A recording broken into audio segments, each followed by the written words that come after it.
Greetings guys and gals, this is XIJABERWALKIX bringing you the best in esports. Today we have StarCraft Brood War, the Shinhan Winners League. This is going to be Samsung Khan versus Air Force Ace Set 3, ggaemo versus TurN, or ggaemo. I have no idea how to say his name, so I'm going to say ggaemo. This is going to be on Empire of the Sun. At the bottom right hand corner we have the yellow Zerg ggaemo.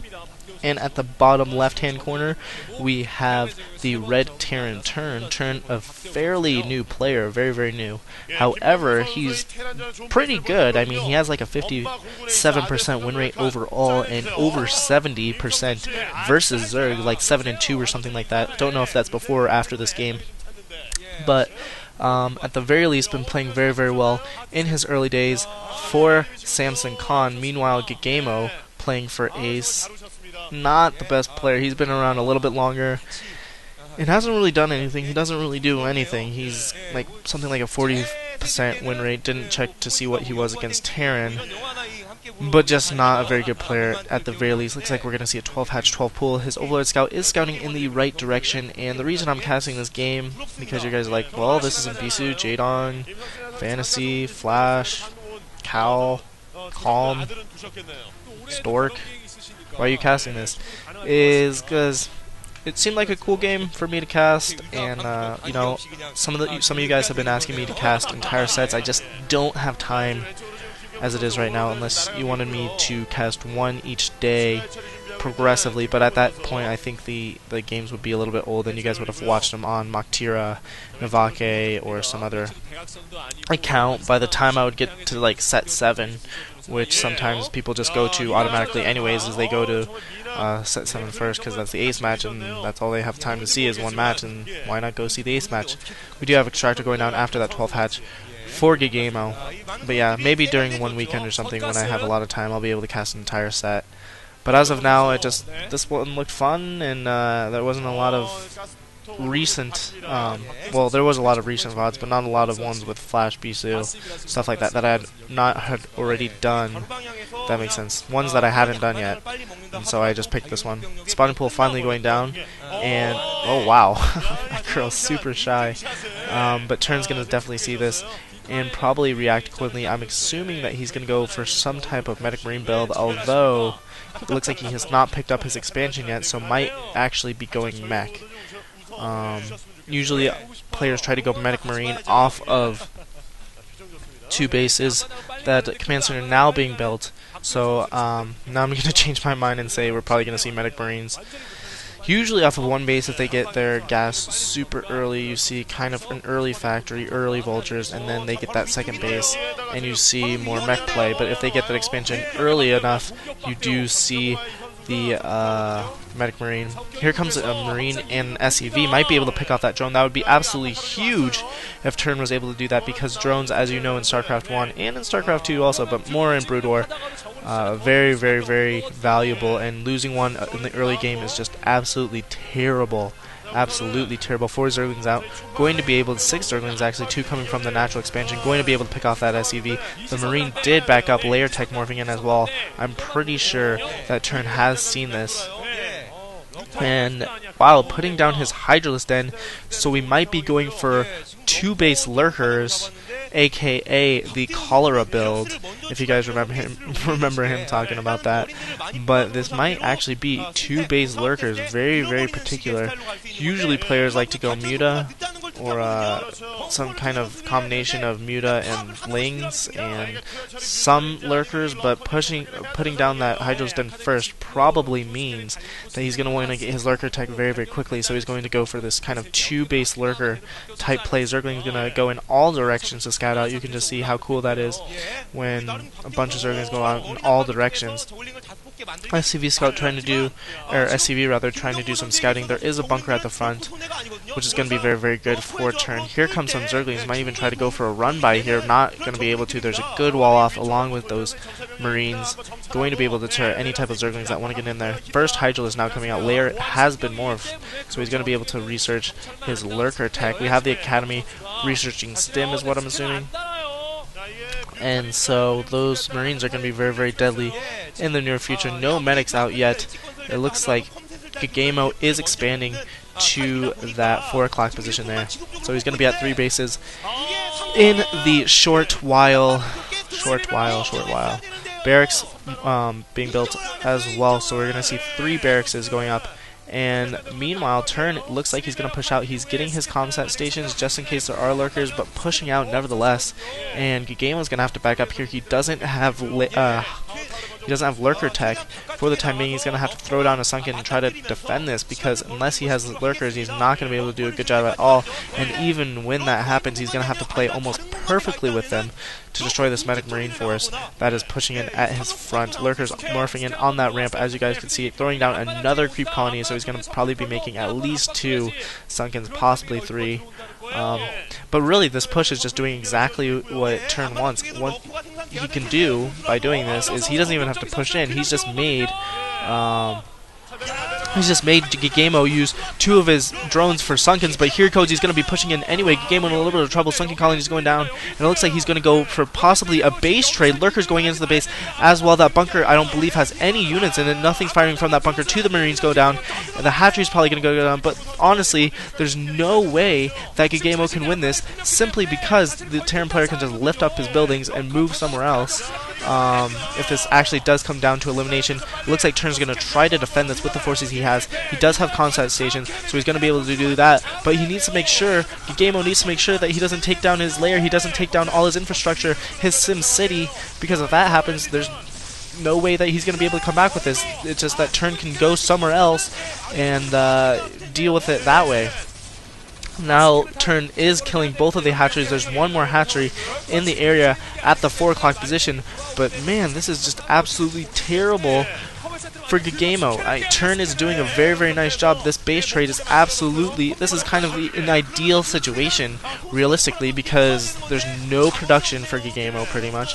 He doesn't have anything that can build units at this time. He's getting a lurker picked off, and the TurN player can just lift up his buildings and be like, see you later, I'm going to lift up all my barracks and my 2 command centers and float them to all different directions on the map, and one of those is bound to land without a lurker underneath it. And even if it doesn't, he can keep it in the air.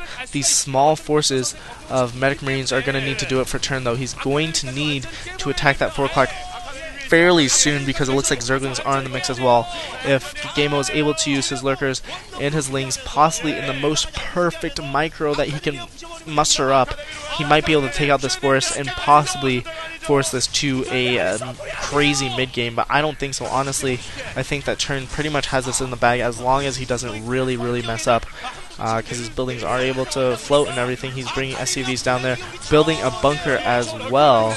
And it looks like he might even go for an absolute base trade, in which he's going to be able to just take the base of ggaemo's and start mining there or doing something there. It looks like he's trying to build up a defense in the meantime. He hasn't scouted that base, though. Still has not scouted that 4 o'clock base. Probably is going to go do so. He probably has an inclination that there is a base there, obviously, because he's killed all the buildings for the Zerg player. And ggaemo's still staying in the game, which is understandable, but honestly, I think he knows that he's definitely lost it, and that Air Force A's is going to go down 2-1 to Samson Khan. Samson Khan just a much, much stronger team with players like Stork in the roster. Air Force A's doesn't really have anyone that good. They have Firebat Hero, who's okay-ish. I mean, it's debatable even if you can say Firebat Hero is like above average, just because how much he's failed in the past. But I guess you could call him above average player. And you know, they just don't have. They lost Reach to KT Rolster, and they just don't have it. They don't have the necessary players that they really, really need to be really good. They are actually doing better, I believe, than Hwaseng Oz, though. Hwaseng Oz is just absolutely terrible. If Jaedong isn't winning, then absolutely no one's winning. And the Winners League is a time for them to catch up, but it's also a time for Jaedong to have a lot more pressure on him, because he's going to be playing so many games, because he is their only player. And I think it's just going to absolutely take a toll on him, and he's going to start losing more and more. And we see that he's losing a little bit more and more recently. If you've watched any of my other casts, you've seen him lose. Not to spoil them or anything, but they're a little bit in the past, so I guess I'm gonna just say it anyways. At this point in the game, we're just waiting for TurN to macro up some more, so then he's able to build more units. Honestly, just ggaemo's so far behind. He's just way far behind. There's no way he's gonna come back. He doesn't even have a spawning pool. He's just working off these 2 Zerglings that are gonna get picked off by Marines, trying to pick off an SCV. Might be able to, but no, it's just TurN just out micros him, and he doesn't even get an SCV from that. The engineering bay has scouted this base. He has 1 lurker, 1 sole lurker to defend that base with. Honestly, I think that TurN should just move out right now. I mean, he has nothing to lose. There's no spawning pool for ggaemo, and really, there's no reason why he shouldn't move out. There's another base going up for ggaeemo at that 230 position. There, it looks like he's throwing down another production building, but honestly, it's just move in, go attack, do something. There's nothing there. There's literally nothing there. Finally, looks like he's gonna go out for attack. There was a lurker burrowed. Might be able to get the lurker. Needs to get the lurker actually, because he has very limited amount of comp sets that he can use. Hydra's Den now up. And so he's going to be able to make lurkers-ish. He's not really going to have the minerals to make lurkers. He's going to be at 1 base. He's going to be able to make some hydras if he really wants to. But he doesn't have that second base up yet, and so it's going to be very hard for him. There's another lurker on that ridge there. I don't know why he's not comp sighting. Finally, the comp sight goes off. It's able to pick off that lurker. And these individual lurkers are not great at defense. You see how there's 2 entrances into that natural expansion, second natural rather, for ggaemo, and at this point in the game it's just drawing the game out by building more units and just kind of waiting for the comp set energy and waiting. He does have 2 command centers that he did float away, able to pick off his Zerglings and Hydralisk. Might be able to pick off this last lurker, and that would probably be GG. He's going to be able to pick off the extractor, which is going to stop all gas production, which means no more lurkers, no more Hydralisks. Only Zerglings, which are not great at all in small quantities, versus medic marine forces. As you can fairly see, if there's a medic there, that neither one of those marines would have gone down. However, there was not. So both of them did get taken out by that Zergling, but honestly, it doesn't matter. TurN's just in such a good position that he's going to be able to take this out. Coming in from the north, going to be able to take out both. No, just 1 lurker. 1 more lurker there, just 1 more lurker, but able to stop all production on that base, and I don't know why he's still staying in the game. He has absolutely no shot. Absolutely no shot. He needs comsets though. TurN needs his comsets to defend against this, and these Zerglings actually doing a lot of damage, man. He needs more medics.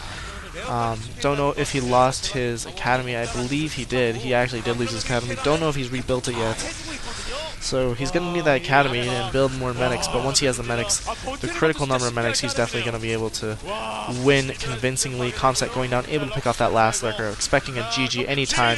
Finally, ggaemo GG's, trying to last it out as long as he could, and you can't show anything but respect for someone who does that. You know, they really want to win for their team, especially in the Winners League, and try to pull off something like an all-kill.